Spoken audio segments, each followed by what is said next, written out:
하나님이 오늘 우리에게 주신 말씀은 베드로전서 4장 12절에서 19절까지의 말씀입니다. 베드로전서 4장 12절에서 19절까지의 말씀을 봉독해 올리겠습니다. 사랑하는 자들아, 너희를 연단하려고 오는 불시험을 이상한 일 당하는 것 같이 이상히 여기지 말고 오히려 너희가 그리스도의 고난에 참여하는 것으로 즐거워하라. 이는 그의 영광을 나타내실 때에 너희로 즐거워하고 기뻐하게 하려 함이라. 너희가 그리스도의 이름으로 치욕을 당하면 복 있는 자로다. 영광의 영 곧 하나님의 영이 너희 위에 계심이라. 너희 중에 누구든지 살인이나 도둑질이나 악행이나 남의 일을 간섭하는 자로 고난을 받지 말려니와 만일 그리스도인으로 고난을 받으면 부끄러워하지 말고 도리어 그 이름으로 하나님께 영광을 돌리라. 하나님의 집에서 심판을 시작할 때가 되었나니 만일 우리에게 먼저 하면 하나님의 복음을 순종하지 아니하는 자들의 그 마지막은 어떠하며 또 의인이 겨우 구원을 받으면 경건하지 아니한 자와 죄는 어디에 서리요. 그러므로 하나님의 뜻대로 고난을 받는 자들은 또한 선을 행하는 가운데 그 영혼을 미쁘신 창조주께 의탁할지어다. 아멘. 네, 고난을 즐거워하라 라는 제목을 가지고 말씀 나누겠습니다. 오늘 말씀의 제목이 고난을 즐거워하라인데요. 4장 전반부 말씀은 무엇이었습니까? 고난 속에서 삶의 태도를 다루었다면 오늘 이제 12절부터는요, 한 단계 더 나아가서 고난 자체를 어떻게 이해하고 받아들여야 하는가를 이제 보여주는 말씀입니다. 베드로 사도는 고난이라고 하는 것은 피해야 되는 것이 아니라 하나님의 섭리 안에 있는 시험이라고 말합니다. 그래서 이 12절 말씀을 보면은 핍박당하고 고난받을 때 그것을 이상히 여기지 말라고 말씀합니다. 사랑하는 자들아, 너희를 연단하려고 오는 불시험을 이상한 일 당하는 것처럼 이상히 여기지 말고, 여기서 이제 그 시험을 불시험이라고 표현했습니다. 불은 금속을 재련하는 용광로의 불이죠. 그러니까 불시험은 우연한 고난이 아니라 우리의 영혼을 단련시키는 용광로의 불과 같다는 것입니다. 파괴하기 위한 불이 아닙니다. 성도를 단련시키는 불이에요. 금의 경우에는 불에 들어갈수록 순도가 높아지지요. 불은 금을 없애지 않고 금이 아닌 것을 태워가지고 그 순도를 높입니다. 욥기서 23장 10절 말씀에도 보면은 욥이 그런 고백을 하죠. 나의 가는 길을 그가 아시나니 그가 나를 단련하신 후에는 내가 정금같이 나으리라 고백합니다. 이처럼 이제 신앙이 깊고 믿음의 깊이가 있는 사람들은 고난을 해석하는 관점이 다르다라고 하는 것입니다. 고난이 오면은 왜 나에게 이런 일이 왔는가 하면서 불평하고 원망 고부할 것이 아니라 주님, 이 고난을 통해서 무엇을 다듬으시렵니까? 이런 마음으로 고난을 맞이해야 된다라고 하는 것입니다. 오늘 본문의 주제는요, 고난입니다. 고난의 이유와 그 유익들이 여러 가지가 있죠. 고난은 우리의 믿음이 얼마나 강한지를 보여줍니다. 사람의 믿음은 그가 얼마나 기꺼이 희생하고 견디고자 하는가로 측정될 수 있어요. 예수님을 위해서 핍박을 받는 것은 그 믿음이 얼마나 강한지 아니면 얼마나 약한지를 측정하게 해주는 것입니다. 또 고난은요, 더욱더 하나님을 의지하도록 만들어줍니다. 우리는 예수님을 위해서 고난을 받으면 받을수록 하나님께 더 가까이 나아가서 하나님의 도우심과 능력을 간구하게 되지요. 또 고난은요, 우리의 인내심을 키워줍니다. 우리가 시련과 핍박을 받으면 받을수록 더욱더 인내하게 됩니다. 그리고 그 인내를 하면 할수록 인내의 정도가 깊어집니다. 강해지는 것입니다. 마지막으로 고난은 다른 사람들을 그리스도께로 인도하게 해줍니다. 우리가 고난과 핍박을 받을 때 다른 사람들은 우리 안에 있는 예수님의 능력을 볼 수 있습니다. 더 나아가 베드로는요, 23절 말씀에 보면은 그리스도의 고난에 참여하는 것으로 기뻐하라라고 말씀하고 있습니다. 기뻐해야 되는 이유는 그의 영광을 나타낼 때에 너희로 즐거워하고 기뻐하게 하려 함이라 말씀합니다. 오늘날 현대 성도들이 고난을 싫어하죠. 피합니다. 그래서 인내가 부족합니다. 그런데 베드로 사도는 고난 받는 것에 복이 있다라고 분명히 말합니다. 이것은요, 무엇을 위한 것입니까? 영광 받을 때에 즐거워하고 기뻐하기 위함이라는 것이에요. 사도 베드로가 이렇게 말할 수 있는 이유가 뭘까요? 그것은 베드로는 고난을 받은 인물, 직접 실패와 회복을 통과한 증인이었기 때문에 그래요. 베드로는 이 고난을 이론으로 말하는 사람이 아닙니다. 그는 예수님을 3번이나 부인했습니다. 고난 앞에서 가장 먼저 무너졌던 사람이 바로 베드로였어요. 그러나 부활하신 주님을 만난 후에 그는 채찍과 투옥과 위협을 실제로 경험했습니다. 그런데 감옥과 신문을 받는 가운데서도 두려움과 불안보다도 평안함이 있었어요. 자신의 부끄러운 과거 위에도 하나님의 그 영광이 덮어지는 경험을 했다는 것입니다. 자신의 경험을 담은 고백이 14절의 내용인데요. 14절 말씀에 이렇게 기록되어 있습니다. 너희가 그리스도의 이름으로 치욕을 당하면 복 있는 자로다. 영광의 영 곧 하나님의 영이 너희 위에 계심이라. 자신의 경험을 담은 고백입니다. 저는 베드로는 고난 뒤에 반드시 오는 영광을 직접 본 사람이었기 때문에 베드로가 이렇게 말을 할 수가 있었다라고 하는 것입니다. 이런 경험을 해본 사람은요, 고난에 대한 관점이 바뀝니다. 변합니다. 베드로는 고난과 영광이 분명히 연결되어 있다라고 하는 것을 알았습니다. 그래서 고난은 우연한 불행이 아니라 장차 올 영광과 연결된 통로인데 그 연결된 통로는요, 예수 그리스도로 말미암은 것입니다. 그러면 예수님의 고난에 참여하는 곳으로 기뻐하라라고 지금 말하고 있습니다. 오늘날 많은 성도들이 고난에 약한 이유는 고난을 피해야만 되는 것으로, 그러나 또 문제로만 이해하고 이 고난을 영광과 분리해서 생각하기 때문이에요. 예수님은요, 요한복음 12장 24절 말씀에서 다음과 같이 말씀하셨습니다. 한 알의 밀이 땅에 떨어져 죽지 아니하면 한 알 그대로 있고 죽으면 많은 열매를 맺느니라. 씨앗이 땅에 묻히면요, 사라진 것처럼 보입니다. 그리고 그 씨는 죽음이라고 하는 고난을 당합니다. 겉으로 보면은 썩어서 죽어 없어진 것만 같이 보입니다. 그러나 그 죽은 것을 통해서 양분 삼아서 새로운 씨앗, 생명들이 태어나게 되는 것이에요. 물론 이 말씀은요, 예수님 자신의 십자가의 죽으심을 말하는 것이었지만, 그러나 이 말씀에는 고난과 영광이 분리되지 않는다고 하는 진리가 담겨져 있는 귀한 말씀인 것입니다. 십자가 없이 영광이 없습니다. 그런데 또 여기서 중요한 것은 뭐냐면 고난이라고 해서 다 같은 고난이 아닌 것이에요. 바로 죄 때문에 받는 고난에는 영광이 없다는 것입니다. 또 자연 법칙에 의해서 예를 들면 시간이 지나서 늙고 병드는 그런 고난에는 영광이 없습니다. 그러면 어떤 고난을 말하는 것입니까? 주님과 복음을 위한, 또 예수 그리스도를 위한 고난을 말하는 것이죠.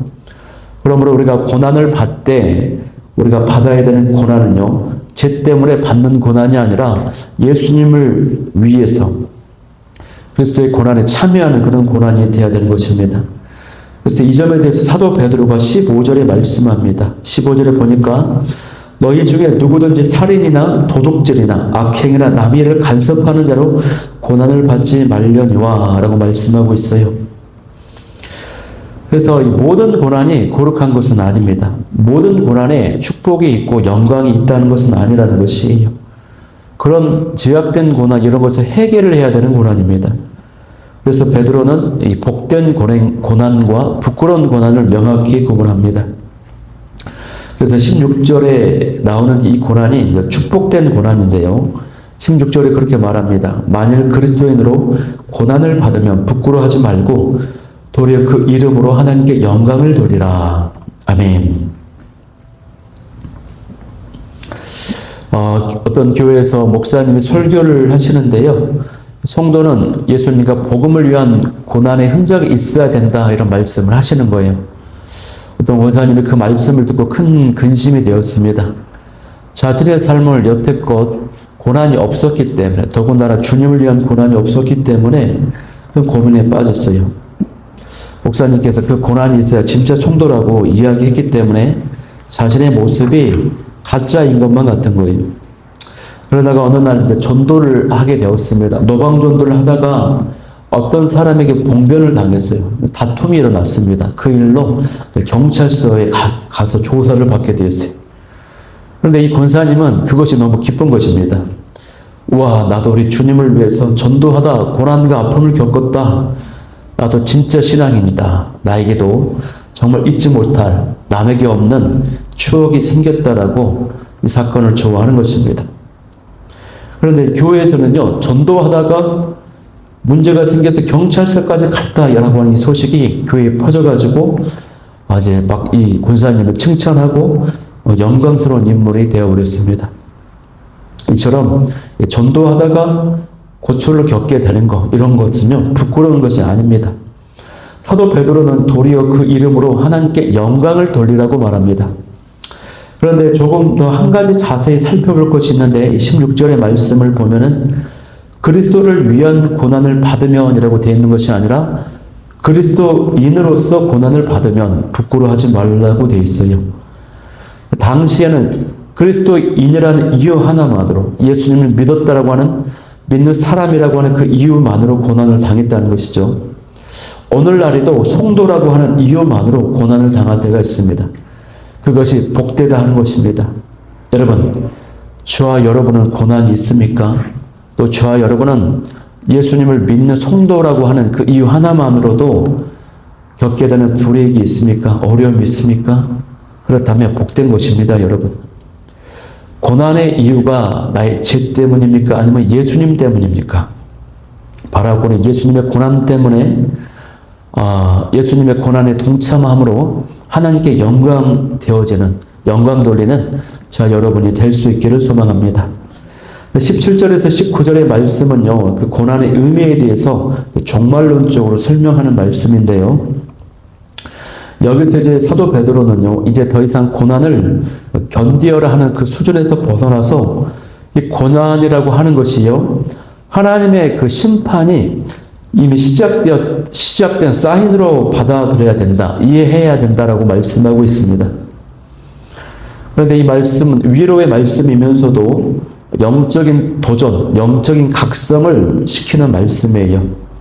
고난이 닥친 것이 마지막 때에 하나님의 심판이 시작되었다고 하는 것입니다. 그런데 그 시작은요, 그 심판의 시작이 세상 사람들, 불신자들에게 먼저 시작이 되는 것이 아니고 예수님을 믿는 성도, 교회에 먼저 주어지는 것이라고 말합니다. 그러니까 하나님께서는 세상을 심판하시기 전에 자기 백성의 성도의 삶과 신앙을 먼저 점검하신다는 것입니다. 이 고난이 하나님의 심판의 도구임과 동시에 성도들의 신앙을 점검하게 해주는 도구라는 것이에요. 물론 교회를 향한 이 심판은요, 교회를 멸망시키는, 없애버리는 그런 심판이 아닙니다. 정결케 하시는 심판이에요. 교회의 그 믿음과 신앙을 점검케 해주는 심판입니다. 그렇게 교회와 성도들에게 고난이라고 하는 심판을 통해서 점검케 한 다음에 이제는 누가 심판을 받습니까? 그 다음으로 복음을 순종하지 않는 이 불신자들이 심판을 받는다는 것입니다. 그들에게 주어지는 심판, 그러니까 이 고난은 앞으로 어떠하겠느냐라고 하는 것이에요. 믿는 자들의 구원을 위해서, 또 그들의 믿음과 신앙을 점검하고 정결하게 하기 위해서 고난이라고 하는 심판이 주어졌는데, 하물며 예수님을 믿지 않는 불신자들을 향한 그 심판은 얼마나 무서운, 극도로 무서운 심판이겠느냐, 이런 말씀인 것입니다, 여러분. 그래서 이 말씀을 부연 설명합니다. 18절에 이렇게 말합니다. 또 의인이 겨우 구원을 받으면 경건하지 아니한 자와 죄는 어디에서리요? 여기 이제 의인은 이제 구약 시대의 위대한 그 인물들, 믿음의 영웅들을 가리키는 것이 아니라 예수님을 믿는 성도, 예수님을 믿음으로 의롭게 된 사람을 가리키는 것입니다. 성도들을 가리키는 거예요. 그래서 이 말씀 어떤 의미냐면 성도가 구원받은 것이 편안하게 구원받은 것이 아니다 이런 말이에요. 매우 힘들게 받는 것이다 이런 뜻입니다. 그러니까 그 삶 속에서 고난이 필연적으로 있을 수밖에 없다는 뜻입니다. 예수님 믿는다라고 하는 그 이유 때문에 고난과 핍박을 받게 되었어요. 그렇죠? 이것은 구원의 그 불확실성을 말하는 것이 아니고 그만큼 이 구원이라고 하는 것이 값비싼 것이고 엄중한 것이다 이런 뜻입니다. 믿음을 지키는 것이 쉽지 않죠, 여러분. 성도도 이렇게 고난과 어려움 속에서 믿음을 지키고 구원을 얻은 것인데 경건하지 아니한 죄인들은 하나님의 심판을 절대 피할 수 없다는 것입니다. 그러므로 우리의 신앙과 구원을요, 우리가 가볍게 여겨서는 안 되는 것입니다. 우리의 믿음을, 신앙을 쉽게 타협하거나 소홀히 여기지 말아야 돼요. 어떤 분들은 무턱대고 교회에 발을 들이고 신앙생활을 하게 되었어요.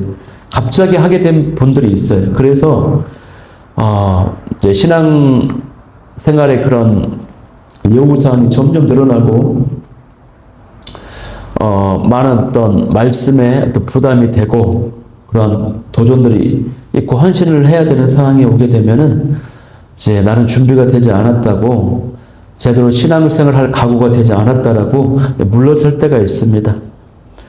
우리가 그런 어떤 영혼들을 볼 때 목양적으로 또 영혼 섬김의 마음으로 이제 접근을 하지만 이해하고 품지만요. 사도 베드로의 이 말씀, 오늘 베드로전서 말씀에 의하면은 그런 영혼들의 모습은 온당한 모습은 아닌 것이에요. 우리의 믿음과 신앙과 구원은 가벼운 것이 아니라고 하는 것을 베드로가 강조하고 있습니다. 우리가 얻은 이 구원이 얼마나 값비싼 은혜인지를 꼭 명심할 수 있기를 소망합니다. 오늘 본문에서 사도 베드로가 고난받고 있는 성도에게 하는 마지막 권면은요, 19절입니다. 그 내용은 하나님께 의탁하라는 것이에요. 성도가 겪는 고난은 끝이 아니라 심판의 시작이고 그 심판의 멸망이 아니라 하나님께 온전히 맡기라는 초대인 것입니다. 내 힘으로 할 수 없습니다. 그러므로 하나님께 의탁해야 되는 것입니다. 여러분이 하나님께 의탁해야 되는 일은 무엇입니까? 내가 겪는 고난과 문제, 모든 영역을 주님께 맡기고 나아가는 저와 여러분이 될 수 있기를 소망합니다. 오늘 이 베드로전서 4장 후반부 말씀을 기억하면서 함께 기도하기를 원하는 기도 제목은 첫 번째, 고난을 실패가 아니라 하나님의 연단으로 바라보는 믿음을 주옵소서. 두 번째는 그리스도를 위한 고난에 동참하게 하시고 그 고난을 기뻐하게 하여 주옵소서. 세 번째는 구원을 소중히 여기며 고난과 문제의 모든 상황까지도 하나님께 의탁할 수 있는 내가 되게 도와주옵소서. 이 기도 제목 가지고 기도하며 나아가도록 하겠습니다.